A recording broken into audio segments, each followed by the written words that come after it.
paz de Jesus permaneça em nossas mentes e corações, hoje e sempre. O tempo é de festa, pelo menos para as considerações gerais. Mas nós estamos lidando com um clima, a relação que nós temos com o tempo é absolutamente fascinante, é desafiadora, essa nossa relação instigante mesmo, porque nós nos relacionamos com o tempo de formas e instâncias diferenciadas. Nós estamos agora diante de uma situação marcada pelos relógios humanos. Esses relógios humanos, evidentemente, tratam do tempo cronológico, esse que é medido pelos relógios que temos, e esse tempo só acontece aqui na Terra, dadas as nossas condições. Mas nós também trabalhamos outros tempos. O tempo meteorológico, por exemplo, também é medido por nós de outra maneira. Nós temos o tempo psicológico, formulado filosoficamente pelo nosso querido mentor Santinho, o grande pai da patrística na igreja. E nós temos outros tempos. Temos o tempo no plano espiritual, que nossa doutrina nos explica, e sobretudo quando nós vemos particularmente na segunda parte de O Céu e o Inferno, ou A Justiça Divina segundo o Espiritismo, essas particularidades muito especiais que nos oferecem outras dimensões, outras possibilidades de encararmos e de aprendermos com uma outra dimensão temporal, que é no plano espiritual. Por isso que o tempo dos relógios nossos aqui também não vigora lá no plano espiritual. Eventualmente, algum espírito pode circunscrever-se ainda por lembrança, por memória emocional, mas a rigor funciona lá uma outra dimensão do tempo, que é o tempo espiritual e o tempo da consciência. Nós vemos por Luciano dos Anjos, numa experiência magnífica com Hermínio Miranda, nós vemos, eles dois fizeram o trabalho da consciência e de memória do espírito. Então, certa vez, Hermínio perguntou a Luciano dos Anjos desdobrado: onde você está? Em que tempo você está? Ele disse: estou aqui. Ele espacializou o tempo, porque esse é um tempo da consciência. E nós vimos agora que essa espacialização do tempo dá até uma voltinha lá por Aristóteles. Mas, enfim, nesse conceito, nós temos aqui essa dimensão do tempo, variadas dimensões do tempo, e nós temos também, na nossa relação diária com o nosso relógio, nós vemos que nós vamos para o trabalho, ficamos olhando para o relógio para sairmos, para irmos para uma happy hour, ou que seja, ou voltarmos para casa. Nós trabalhamos a semana inteira, mas nós estamos loucos que chegue o final de semana. Nós trabalhamos o mês inteiro, ficamos loucos para chegarmos às férias. E depois nós trabalhamos a vida inteira, ficamos loucos para chegarmos à aposentadoria. E nesse ínterim, com todos esses tempos e esse vai e vem de minutos e horas e meses, nós acabamos também esperando por festas particulares. Festas nossas particulares, da nossa própria vida, ou da nossa família, ou então festas de grupos, ou mesmo de toda a comunidade no mundo inteiro, como é o caso agora deste 31 de dezembro, que suscita, na maioria absoluta das pessoas, um clima íntimo de ansiedade. Por que ficamos ansiosos por causa do Natal e por causa do Ano Novo? Porque, de uma certa forma, nós somos pressionados também com muita solicitação, muita cobrança. É assim: onde você vai passar o Natal? Onde você vai passar o Ano Novo? O que você vai fazer? Com quem você estará? Que tipo de festa você vai frequentar?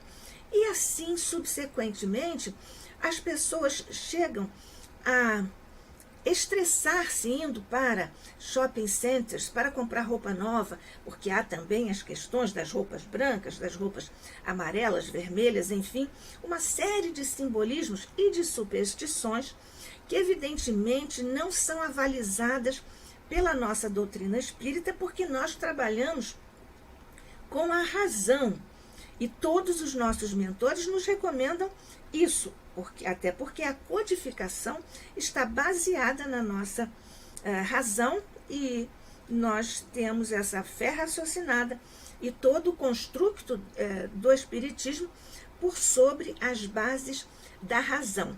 Então, nós temos essa vivência de pressão, mas ao mesmo tempo nós observamos que há, por exemplo, dois grupos, um bem animado, que fica louco para chegar às festas e se prepara muito bem, prepara a casa, chama os amigos, enfim, uma série de providências, mas há um outro grupo que prefere isolar-se, prefere ficar quieto. Esse ficar quieto também pode ter algum desdobramento. Nesse ficar quieto pode entrar aí uma questão de temperamento, de personalidade, de preferência mesmo, mas há uma outra situação em que a pessoa pode eventualmente preferir isolar-se porque tem saudade de parentes desencarnados, porque tem tristezas próprias, porque tem dramas mesmo da sua sensibilidade marcada, porque nós vivemos em um mundo de expiação e provas, em clima de mortes, de violência, de drogas, de exploração de pessoas e de estados uns para com os outros, enfim, uma série de situações em que a criatura fica nesse limite entre querer até se libertar um pouco dessa tristeza, mas também essa criatura não está desejando muito isso ao mesmo tempo, porque não pode se desvencilhar totalmente dessas questões. Por isso, esta é uma época de, em vez de nós nos mergulharmos nessa loucura coletiva, nessas solicitações, nessas superficialidades até, não estamos dizendo que não haja encontros benfazejos, equilibrados, mas de um modo geral o clima não é mais aquele do Natal, de tranquilidade na família, mas é de uma explosão, de uma série de emoções que são descaminhos mesmo para o projeto evolutivo do ser humano na Terra e na sua trajetória ao longo das encarnações e dos tempos. Por isso, é fundamental o exercício de autoconhecimento, como nós temos esse legado inestimável de Sócrates à humanidade, quando nós vemos, então, que nós precisamos saber: será que eu quero mesmo ir à festa ou estou sendo influenciado pelos outros? Será que eu quero mesmo ficar em casa porque eu estou triste ou eu gostaria mesmo de sair, mas não estou com muita vontade, não estou com muito ânimo e assim subsequentemente. Neste caso, nós estamos fazendo uma autoavaliação de nossos desejos, de nossos sentimentos, de nossas propostas. Isso porque é 31 de dezembro. Parece um número mágico ou um dia mágico. Na verdade, acontecem coisas no 31 de dezembro que são muito interessantes, muito especiais. Nós podemos, por exemplo, pensar no psiquismo e nos ascendentes ou nos recuados ascendentes do psiquismo humano, quando, em tempos recuados, aquelas pequenas comunidades se reuniam em torno de uma fogueira, ali para privarem uns com os outros da companhia, da comunidade, mas também para celebrarem a colheita que tinha sido feita e, naturalmente, também para esperar ou fazer votos, desejos de que no ano seguinte, de que no momento seguinte, no ciclo seguinte, também viesse a fartura para o grupo que estava ali celebrando a colheita daquela época. Então nós temos essas pequenas comunidades trabalhando em torno do fogo, em torno da fartura e em torno da colheita, daquilo que conseguiram. Esse psiquismo de tempos recuados persiste até hoje? Nós diríamos que sim. Assim, modernizado. Permanece o desejo de estar na comunidade, de estar no meio das pessoas. Isso, que ocorria lá nas pequenas comunidades, atualmente é desenvolvido ou é atendido com a tecnologia da comunicação de massa. Nós hoje podemos estar juntos de várias maneiras, não necessariamente de forma presencial, estamos até aprendendo muito isso aqui com a nossa época difícil, desafiadora época da pandemia. Então, não esquecendo que todo esse desenvolvimento, esse desejo que é íncito na criatura humana, que é inato de estar, nós estudamos isso na doutrina espírita como lei de sociedade, de estar junto ao outro, mas também houve um aproveitamento comercial para as empresas obterem lucros com esse desejo de as pessoas se colocarem umas ao lado das outras. Além disso, existe ainda uma outra questão, que é a questão do fogo. O fogo, segundo Jung, segundo vários psicólogos e várias correntes, é um elemento de simbologia muito profunda. Ele é, por exemplo, lá nos Vedas e no Avesta dos hindus, ele é o mensageiro de Deus. Os hindus, de um modo geral, consideram o fogo o mediador entre os homens e Deus. Portanto, essa simbologia permanece hoje, porém, também como está modernizado, nós temos hoje os fogos de artifício para substituírem, digamos assim, aquele foguinho lá da fogueira dos tempos recuados das pequenas comunidades. Então, neste mundo de expiação e provas, nós vamos lidando com essas questões que são rituais.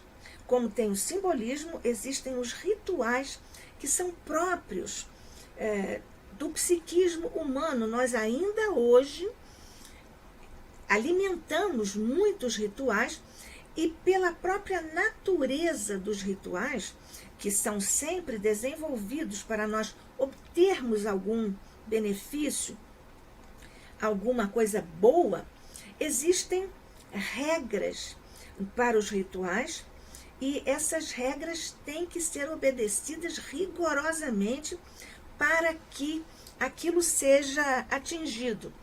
Se não forem observados os ritos, as características dos ritos todos, nós temos no psiquismo, nós temos o perigo de não obtermos aquilo que desejamos e ainda de atrairmos as coisas que nós estamos querendo afastar, justamente fazendo com os ritos aquela cerimônia que atende o nosso psiquismo, que está aí profundo ainda, fixado nessas relações.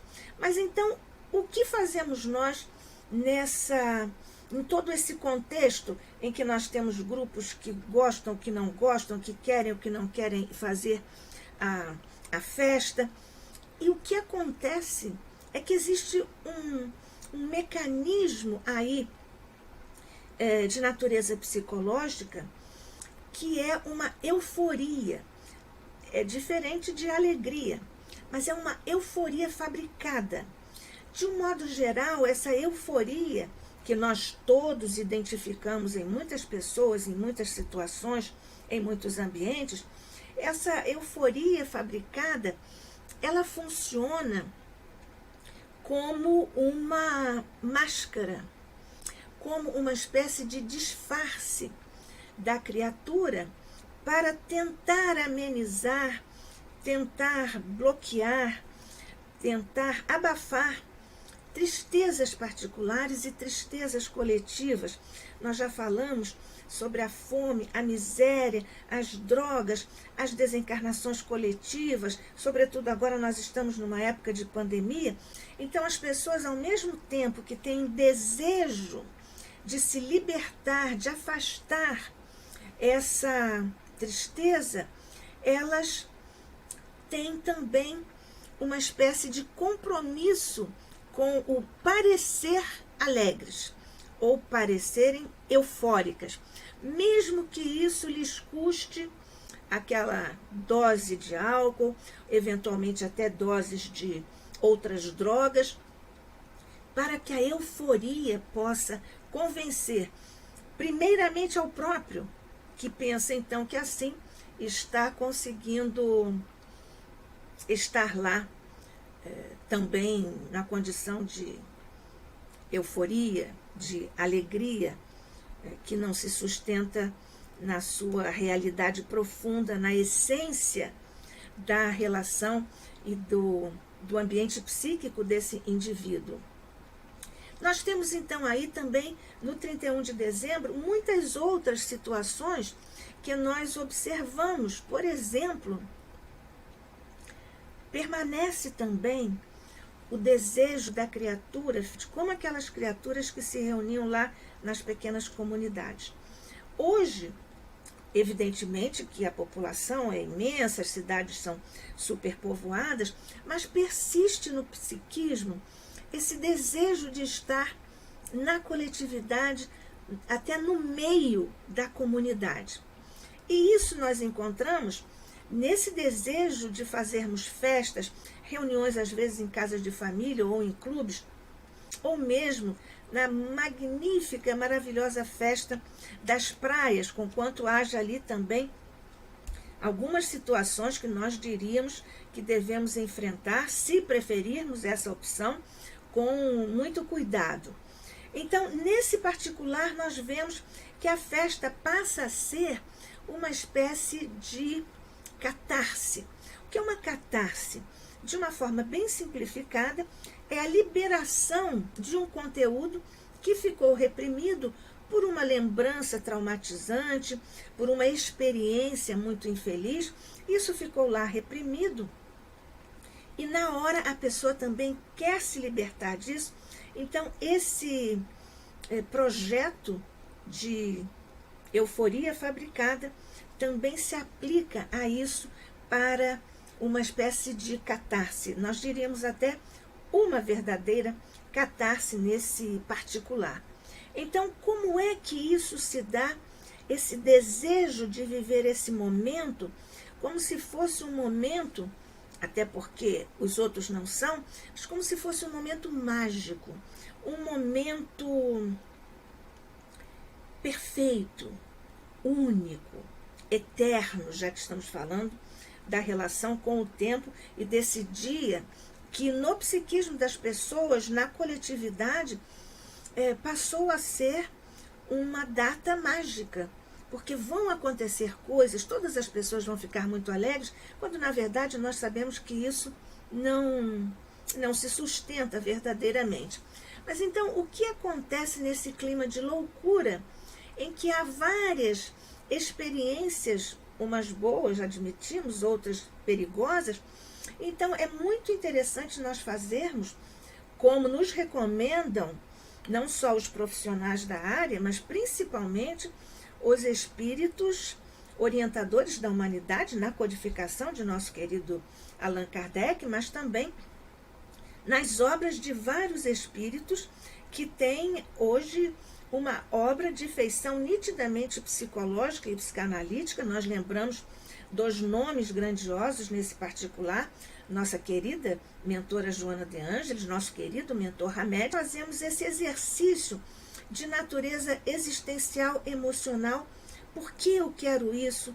O que está me movimentando? Quais são os movimentos da minha alma nesse dia? Esse exercício pode começar antes até do 31, porque enquanto todas as pessoas daquele grupo animado, vão fervilhando nas suas providências, os outros também já vão se sentindo ou dentro do clima ou então completamente deslocados do clima, porque também ainda não se encontraram, não sabem nem para onde vão passar as festas, etc. E assim, subsequentemente, vão passar então o Réveillon. O que é o Réveillon? Réveillon, a palavra vem do verbo francês réveiller, que significa acordar.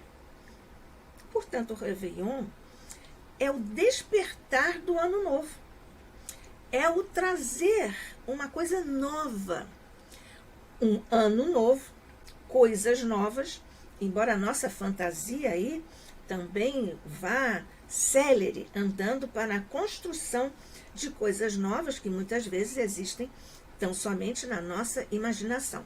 Então, essas coisas que são ou representam no Réveillon esse despertar para o ano novo, isso começou também na França. Não só o verbo vem do Réveiller, mas justamente porque no século XVII os nobres franceses faziam festas, várias festas ao longo do ano, festas que duravam bastante tempo e que iam além da meia-noite.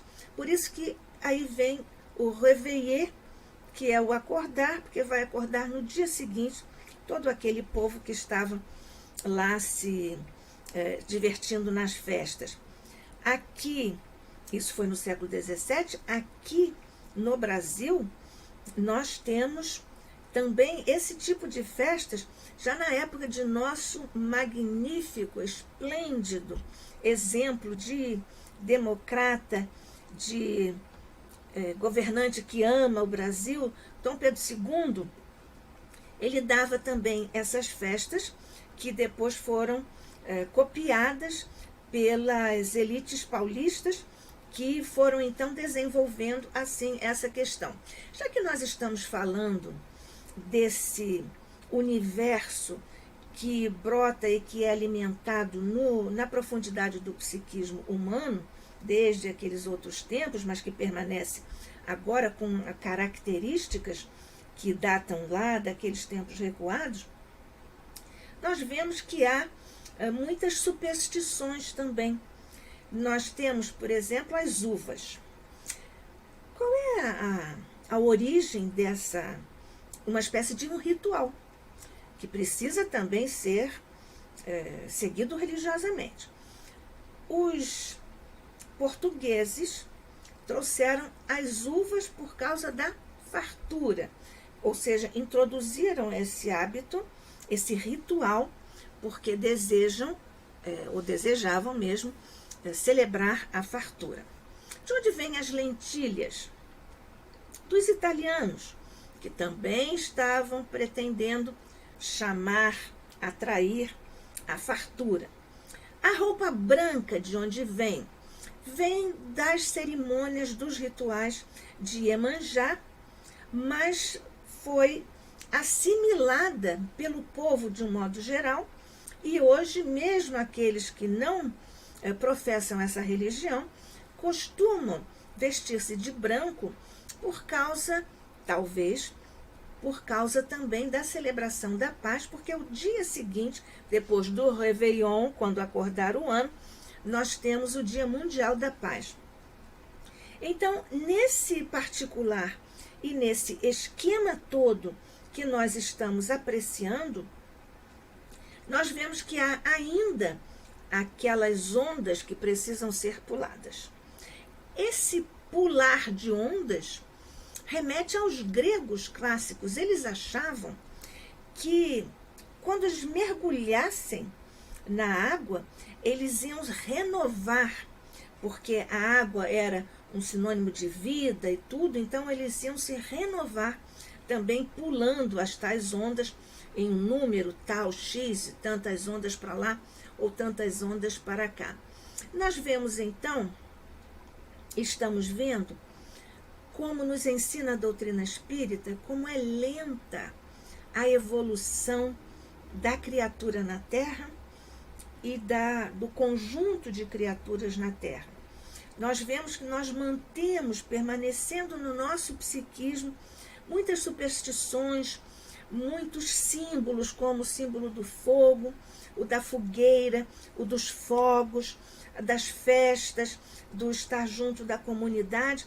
Tudo isso, estar junto da comunidade, é até muito benfazejo, isso está inscrito no nosso psiquismo profundo quando fomos criados, porque nós estudamos isso como a lei de sociedade no Livro dos Espíritos.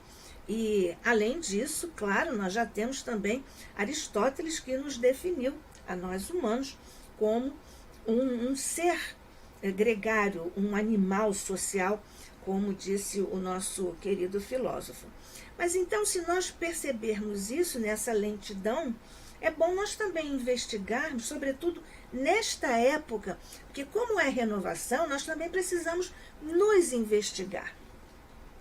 E, novamente, lembramos Sócrates no nosso exercício de autoconhecimento e também celebramos a orientação na pergunta e na resposta 919 do Livro dos Espíritos, quando Santo Agostinho nos recomenda aquele exercício que nós devemos fazer ao final de cada dia para fazermos uma autoavaliação através de uma espécie, digamos assim, de automaiêutica. Ou seja, nós devemos nos perguntar o que nós fizemos nesse dia, como nós nos relacionamos com as pessoas, que tipo de bem nós praticamos, que tipo de bem nós deixamos de praticar. Por outro lado, que tipo de desvio do bom comportamento nós tivemos e assim fazermos essa avaliação ao final do dia. Pois, no final do ano, é muito bem-vinda essa investigação também, guardadas as devidas proporções, que nós fizemos de bom neste ano. Quais foram as nossas construções? Quais foram as nossas conquistas? Quais foram as nossas, digamos assim, as nossas desventuras? Quais foram as situações em que nós falimos? Quais foram as promessas que nós fizemos lá no 1º de janeiro deste ano, que nós chegamos a cumprir, ou que nós não chegamos, não conseguimos cumprir? Por que nós fizemos isso? Por que nós não conseguimos realizar isso? Então, o indivíduo, cada um de nós, precisa se avaliar também, como Santo Agostinho recomenda ao final de cada dia. Nós fazemos isso também transpondo para o 31 de dezembro, para o final do ano, porque o que é bom para um dia segundo o nosso querido mentor, é claro, é obviamente muito bom, é excelente para cada um de nós no final do ano. Então, digamos assim, vejamos algumas facetas que nós podemos investigar, naturalmente está aberto para a realidade íntima de cada um, fazer agora a sua apreciação íntima, a sua autoavaliação. Mas digamos assim, será que eu sou uma pessoa influenciável? Será que eu me deixo influenciar muito rapidamente? Será que eu me deixo influenciar por pessoas, pela propaganda, por determinadas modas, por modismos mesmo? Será que eu deixo que os meus caprichos, que eu não consegui ainda superar, será que eu me deixo influenciar ainda por essas solicitações que brotam da minha intimidade como ser? E será que eu tenho liberdade suficiente? Deus nos colocou o livre-arbítrio, porque a liberdade é uma outorga divina do Criador por sobre a criatura. Nós gozamos de liberdade, mas evidentemente nós sabemos, e a doutrina espírita ratifica isso de uma forma permanente para nós, acompanhada da responsabilidade inevitável. Desse ponto de vista, nós somos independentes. Nós somos seres criados livres por Deus. E podemos e devemos, temos mesmo que exercitar um exercício mesmo de uso da liberdade, de uso da nossa independência. E nesse particular, como é que nós fazemos esse exercício de autoconhecimento para nós nos tornarmos verdadeiramente livres, verdadeiramente independentes, sem nos deixarmos influenciar, se nós temos a capacidade de sustentarmos a nossa opinião e a nossa opção, a nossa escolha. Isso nos diz respeito a uma outra faceta muito interessante, que é um outro objetivo nobre da educação, que é a assertividade, que é a capacidade que tem o indivíduo de verbalizar, de assumir a sua opção, a sua escolha, qualquer que seja, e de verbalizar isto para as criaturas. Só que essa verbalização, para a assertividade ser efetivamente um traço positivo na personalidade e na criatura, não pode ser agressiva. O indivíduo tem que assumir as suas escolhas e tem que verbalizá-las sempre que necessário, mas sem nenhuma agressividade. Essa assertividade, então, é um desses traços. Mas com isso nós já estamos vendo uma manifestação, uma evidência da liberdade da criatura. Mas a liberdade mesmo, e a assertividade decorre dessa liberdade, é o que nós temos como um dos objetivos mais altos e nobres da educação, que é a autonomia. A autonomia é a capacidade que tem a criatura de ser ele mesmo. A heteronomia é a dependência da criatura de coisas, de pessoas, de ideias exteriores a ela, criatura. Então, vai se deixar influenciar, mas que vai analisar a si mesmo e construir a sua liberdade em fundamentos firmes, equilibrados. Então, nós temos essa autonomia, que é o indivíduo saber aquilo que lhe convém, e nós lembramos aqui a máxima paulina, se tudo é lícito e tudo se convém ou não. Então, nessa condição, o que faz o ser se desenvolve e estabelece para si mesmo as próprias sanções. Nós temos, por exemplo, tomemos o nosso exemplo aqui no nosso país. Se nós não tivéssemos os sinais quando nós dirigimos os nossos carros, a maioria ia avançar o sinal. Por isso nós temos os sinais. Mas não necessariamente só os sinais nos bastam. Nós temos multas para quem avança o sinal. Há outras situações, por exemplo, por que nós temos uma Constituição? Para limitar a consciência e a observação dos nossos deveres e dos nossos direitos também. Por que nós temos daquele leãozinho do imposto de renda, que vem nos convidar todo ano para nós fazermos lá umas certas contas? Porque senão nós não faríamos isso. Então, os seres heterônomos precisam de rédeas e de sanções externas para se comportarem bem. O ser autônomo é esse que estabelece para si mesmo as suas sanções. O psicólogo social norte-americano Allport nos fala de sanções externas e sanções internas ao indivíduo.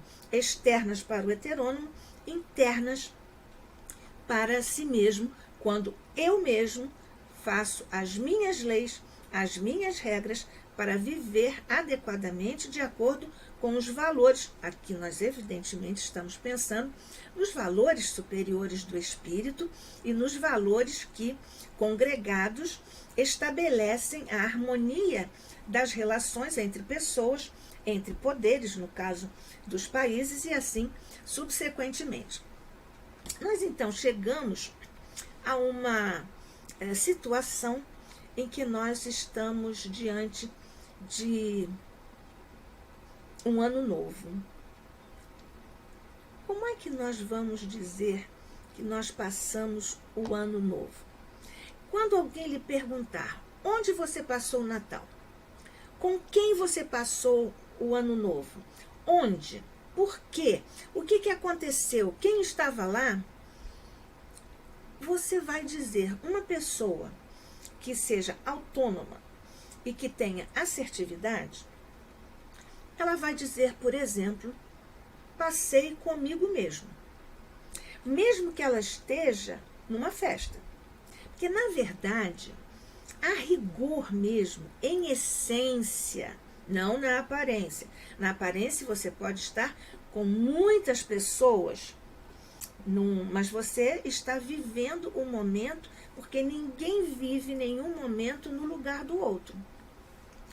Vive junto, mas cada um vive de uma forma o mesmo momento, a mesma experiência, o mesmo estímulo. Isso nós todos sabemos e todos já vivemos e já estamos absolutamente conscientes, certíssimos disso.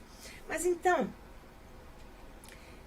eu passei comigo mesmo, até me lembro de um dos nossos maiores poetas brasileiros, lamentavelmente, não foi votado para a Academia Brasileira de Letras, o nosso querido Mário Quintana.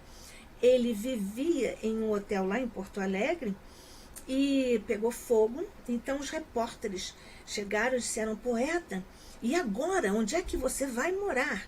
E ele respondeu com uma serenidade absoluta, eu moro em mim mesmo. Essa frase que agora lembramos a propósito da assertividade, como você passou, com quem você passou? Em primeiro lugar, você passa consigo mesmo. Porque nós precisamos também, esta é uma outra aprendizagem que nós devemos até empreender, é de nós aprendermos a viver muito bem conosco.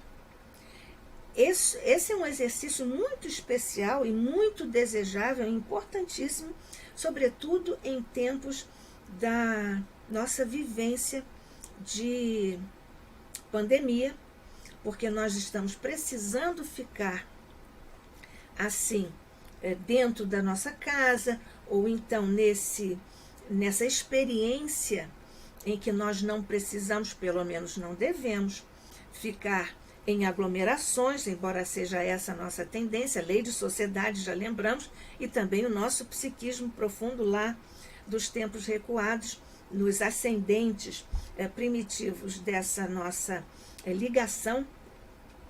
Então, quando nós fazemos isso, nós estamos fazendo um exercício de aprendermos a ficar conosco. Porque muitas pessoas que não conseguem ficar bem em sua própria companhia, precisam de muitas pessoas. Há criaturas que incessantemente procuram companhias porque elas não conseguem ficar sozinhas. Dia e noite, elas não conseguem ficar consigo mesmas. E este é um exercício importantíssimo que a pandemia, como uma boa mestra, como está se revelando uma boa mestra, embora também os mestres não sejam obedecidos e muitos não estão obedecendo, mas enfim, nós vemos esta possibilidade que nos traz a pandemia de nós nos exercitarmos para nos conhecermos, fazermos esses exercícios de natureza existencial e emocional, e agora no fim do ano isso é especial. Então nós precisamos fazer essa investigação em nosso psiquismo para vermos a realidade que somos nós e não a fantasia, a ilusão que nós temos a respeito de nós mesmos, quando nós julgamos que oferecemos sempre aos outros uma figura, uma imagem fabricada que evidentemente não guarda relação com a nossa realidade profunda, pelo menos na maior parte dos casos, ou pelo menos total ou parcialmente, dependendo de cada qual. Mas nós lembramos então que esse Réveillon pode se dar nesta situação, ou nesta conjuntura, ou neste contexto, que é um contexto riquíssimo. Se nós soubéssemos nos libertar da superficialidade que acontece na noite do Réveillon, no 31 de dezembro, para ficar apenas observando os fogos, lindíssimos os fogos. Se quisermos observar, este ano não teremos.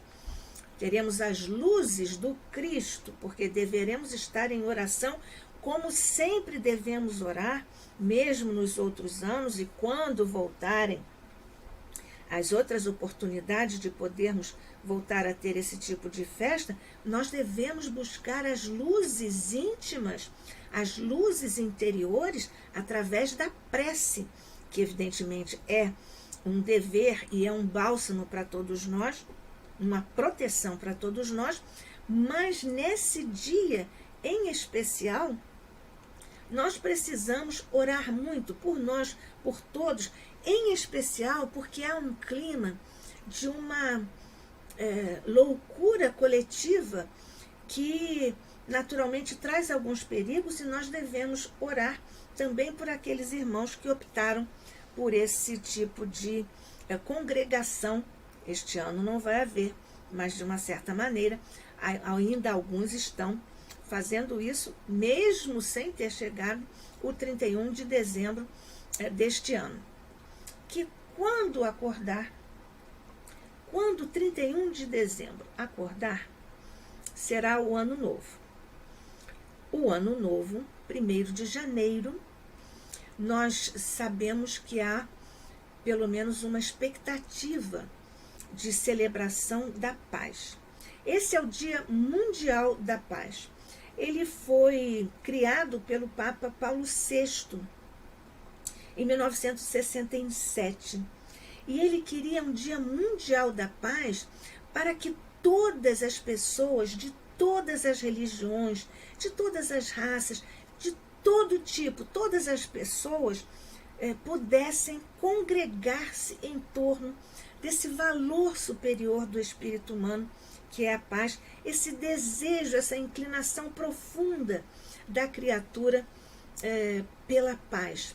Afinal de contas, não se tem notícia de alguém dizer: eu adoro, estou louco para que chegue uma guerra para mim.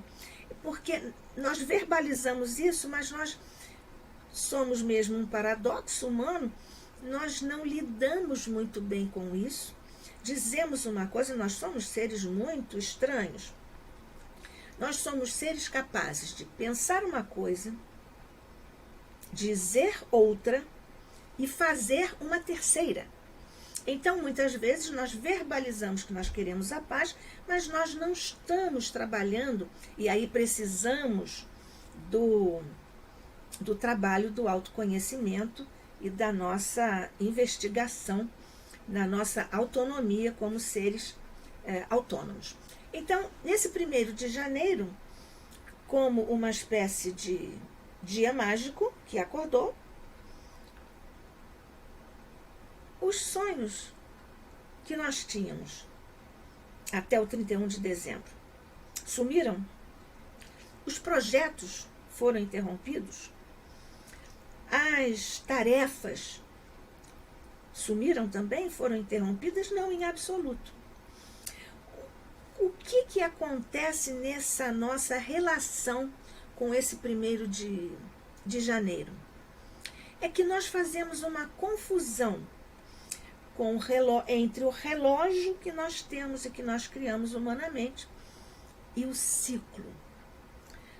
Os ciclos independem do ano civil, que está assim dividido nos 12 meses, etc., e do nosso relógio, tempo cronológico.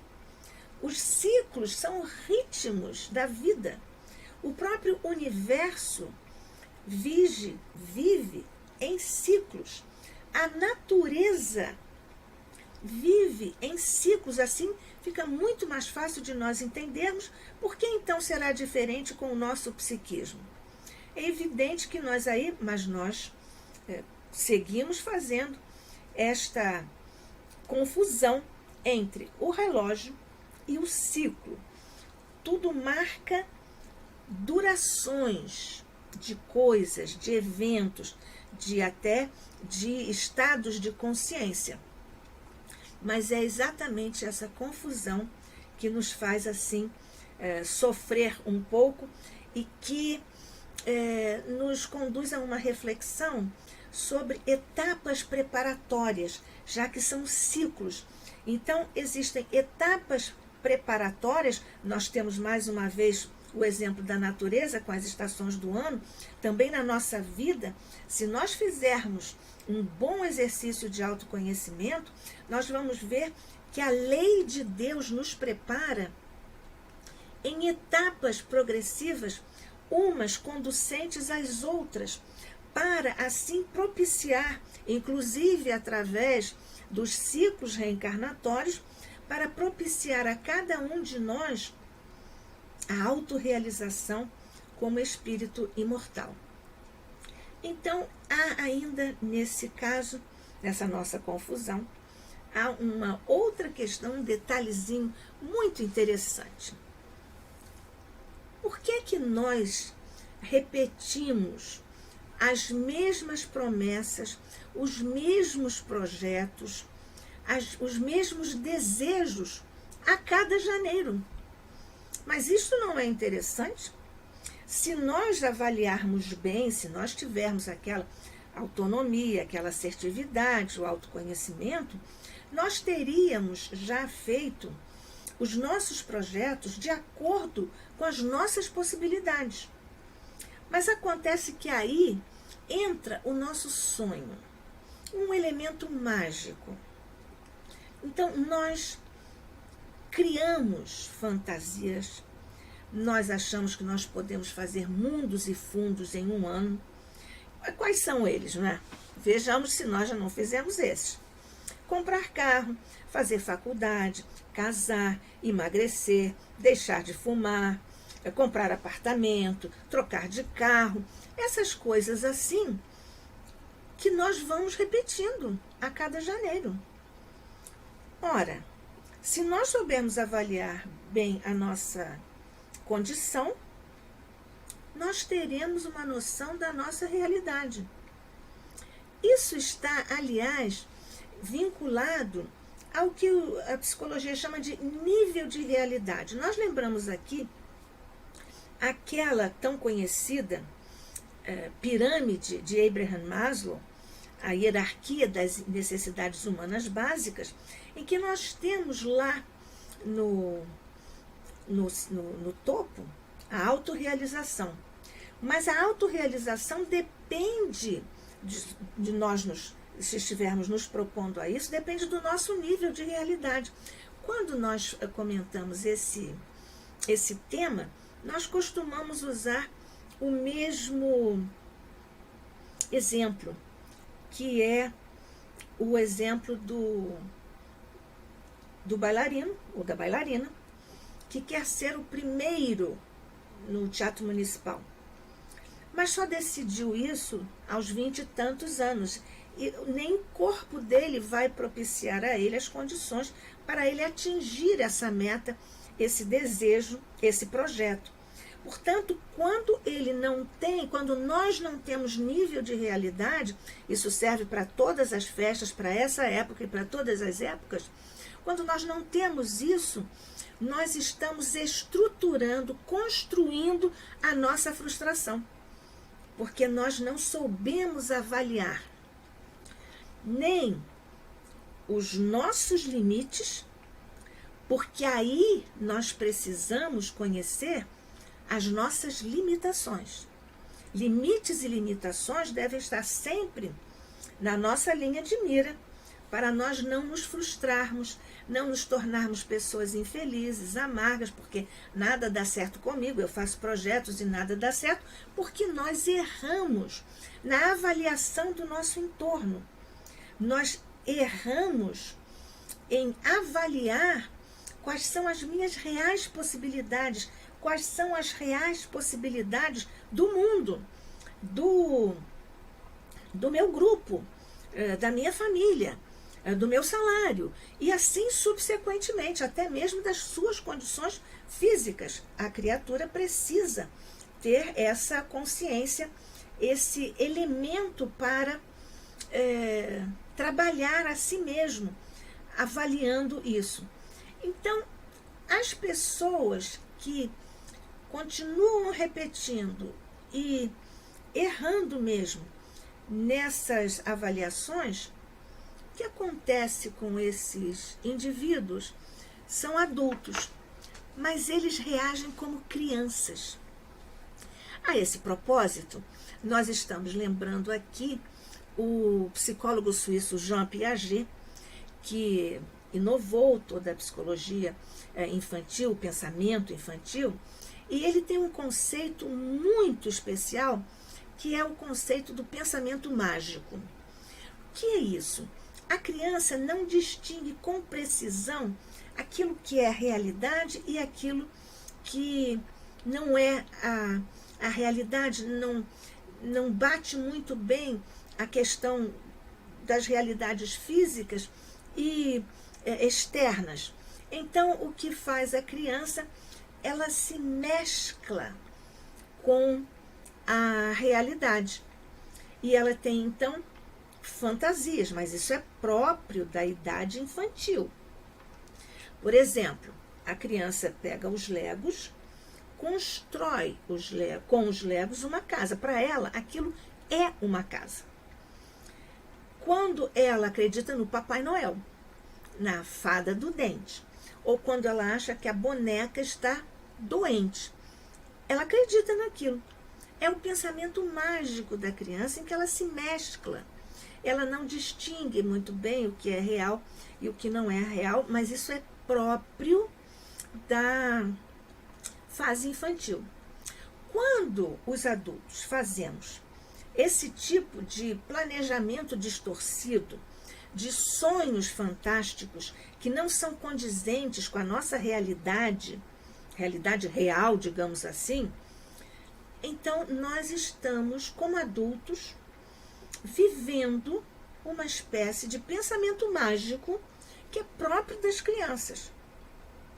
Então, ela dá existência, o adulto dá, a criança dá, e o adulto passa a dar existência aos seus desejos, às suas fantasias e a elementos de ficção, porque muitos projetos que são trabalhados e que as pessoas pulam as ondas desejando, fazendo esses votos, eles são mirabolantes. São praticamente elementos ou peças de ficção nesse particular.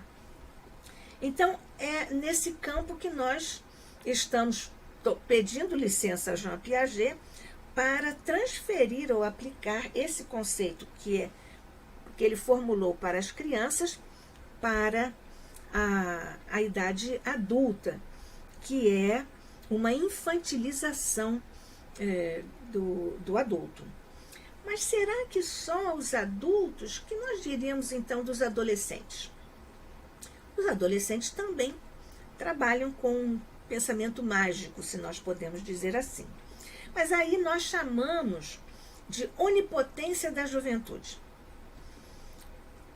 Ignora a realidade, não distingue ali como a criança não distingue. Então, o jovem, ele costuma dizer o seguinte: eu posso praticar o sexo sem proteção, porque eu não vou contrair AIDS. Por que isso vai acontecer com o filho do vizinho? Eu posso andar com a minha moto ou com o meu carro a 200 por hora, porque não vai acontecer nenhum acidente. Poderia acontecer com o filho do vizinho, mas isso não acontece comigo. E são essas várias situações que nós vamos vendo que o adolescente vai trabalhando numa espécie de pensamento mágico. Nós estamos aqui adaptando o conceito, mas ele está fazendo isso porque ele não está querendo encarar a realidade. Então ele escapa, porque também está ainda carecendo, mas está em formação, está estruturando sua escala de valores, está começando a se conhecer como ser espiritual, como ser social, enfim, está ainda com uma certa licença para fazer isso, mas não com as coisas que fazem com que ele arrisque a vida para liberar isso.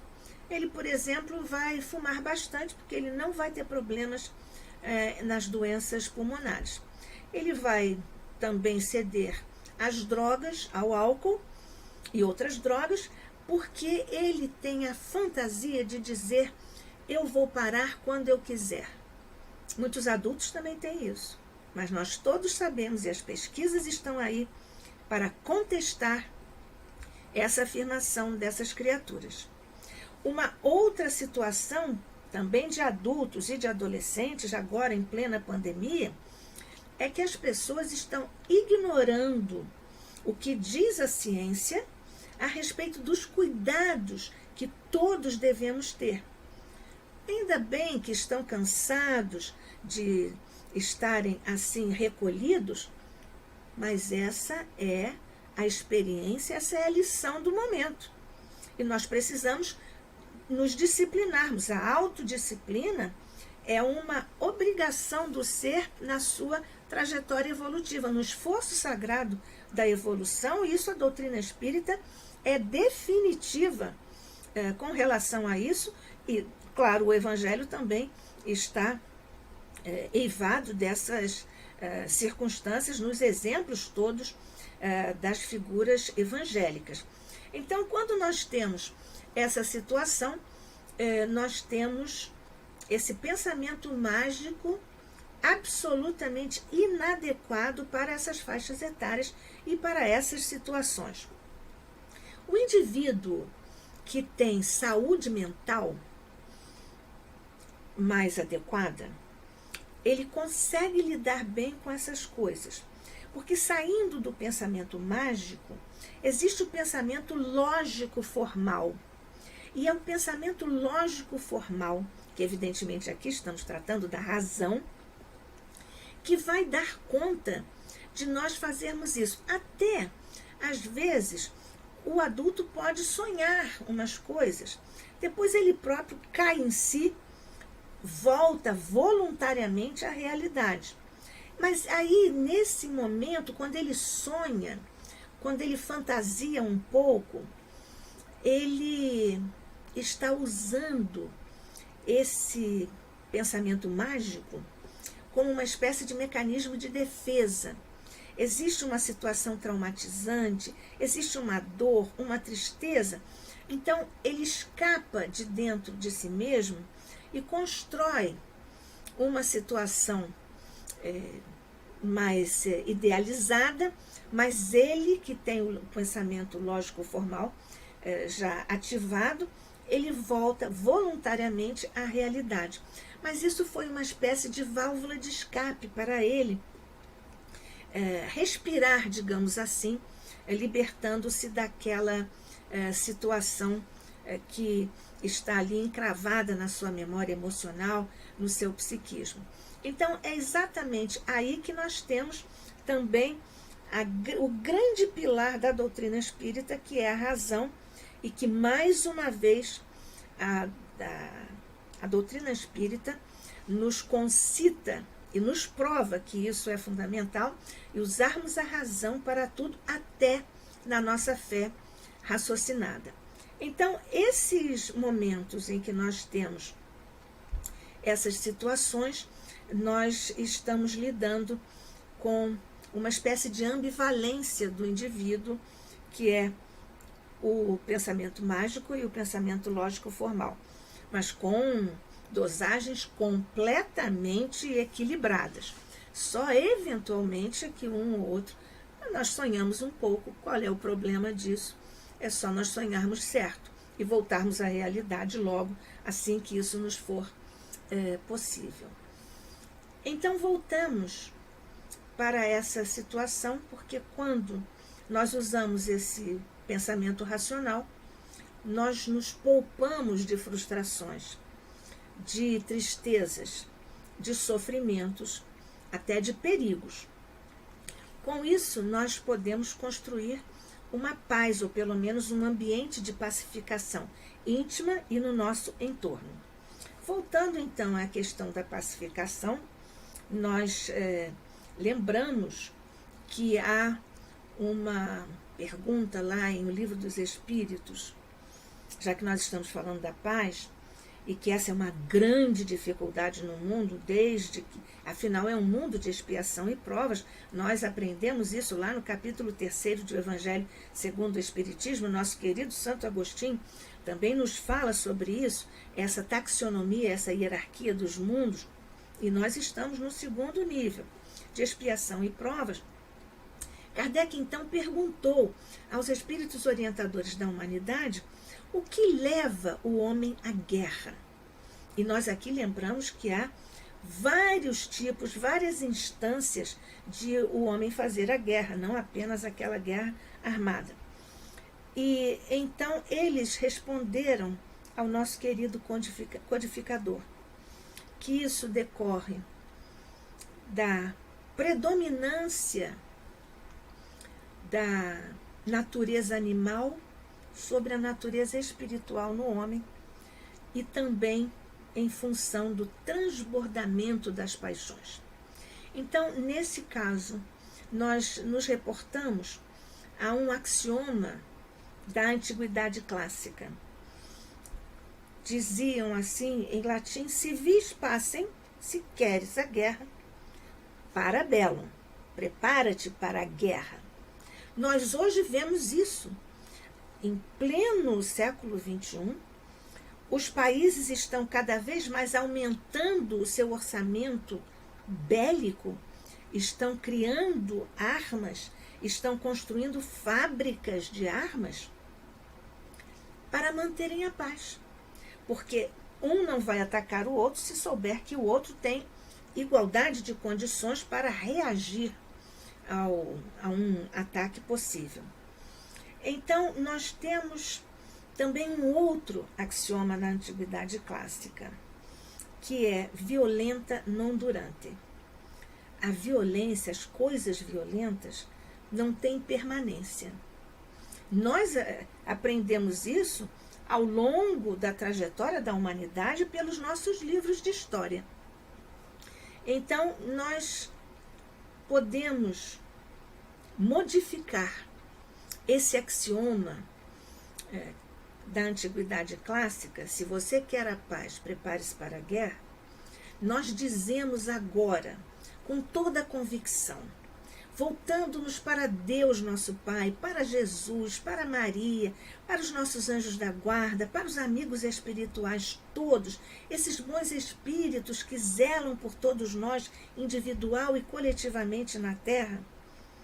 Se vis pacem, se você quer a paz, pacem, prepara-te para a paz. E esse preparar-se para a paz é preparar-se para a felicidade. Os nossos mentores todos, quando nos falam sobre esse dia, sobre esse momento, sobre o Réveillon, 31 de dezembro, 1º de janeiro, eles nos recomendam que nós façamos uma ecologia íntima, que nós nos libertemos das mágoas, das tristezas, por exercício racional, autoconhecimento, que nós façamos doação das nossas coisas que não estão mais em uso. Quantos de nós estamos padecendo deste defeito? Nós devemos doar as coisas que não são úteis para nós ficarmos mais leves, e às vezes nós custamos a fazer isso. Então é nesse momento que nós acabamos de lembrar que os nossos mentores, e pedir até que eles nos ajudem a nos prepararmos para a paz, para a felicidade, para o desprendimento, para a renúncia, que nós lembramos a resposta de São Luís à pergunta 1019, com a qual o nosso querido codificador encerra o Livro dos Espíritos, dizendo que o mundo conhecerá a felicidade, conhecerá a paz, quando todos nós, todos os nossos irmãos, todos nós juntos pudermos estar construindo a paz. Immanuel Kant, um grande filósofo e o grande marco, inclusive para o advento da doutrina espírita, ele escreveu um opúsculo, um pequeno, mas que é grande livro. Ele escreveu Pela Paz Perpétua. E ele disse que o estado de paz, precisa ser construído. E nisso ele está absolutamente afinizado com o Espiritismo, com a doutrina espírita, porque nós todos sabemos que nós estamos sendo conduzidos pela lei de Deus para a construção da paz, do estado de paz na Terra, como nos diz e como se encerra tão luminosamente o nosso livro dos Espíritos. E é sob a luz de Jesus, dos amigos espirituais, sob o manto de Maria, que neste instante nós desejamos recomendar a essas vibrações superiores todos os nossos irmãos que estejam sofrendo agonias e grandes desafios no momento. Também incluímos nessa nossa vibração, nessa petição que brota do nosso pequeno coração, para que continuem a ser recebidos com amor todos os nossos irmãos que estão desencarnando em massa pela contração dessa doença, do vírus que causa essa pandemia a todos nós. E é nesse contexto que nós então celebramos os nossos desejos de paz, os nossos desejos de autoconhecimento, os nossos desejos de autorrenovação. É o ser humano que tem que fazer o seu réveillon espiritual. Precisa quebrar as amarras, eliminar os obstáculos à nossa evolução. E é assim que, neste instante, enquanto as vozes do céu celebram e trabalham em benefício de cada um de nós, nos ciclos superiores da vida, nós aqui busquemos, nos ciclos de nossa vida individual e de nossa vida coletiva, estar mais adequados à construção da paz no ciclo de vida que nós precisamos desenvolver para nos tornarmos felizes, para nos tornarmos espíritos melhores, aperfeiçoados pela lei de Deus, pela zelosa Mãe Maria e pelo cuidado de nosso Mestre Jesus, o governador do planeta, nosso guia e modelo, que possa receber a todos nós, a todos os nossos projetos no bem, a todos os nossos projetos de auto-réveillon, uma possibilidade de realização desses nossos desejos para o bem, para a felicidade de todos, para a paz no mundo. Feliz Ano Novo, feliz psiquismo novo, feliz projetos novos de acordo com o seu autoconhecimento e nível de realidade. Enfim, feliz ciclo novo na sua vida e na vida da humanidade, neste tempo novo que nós estamos vivendo. Que a paz de Jesus permaneça conosco hoje e sempre. Que assim seja.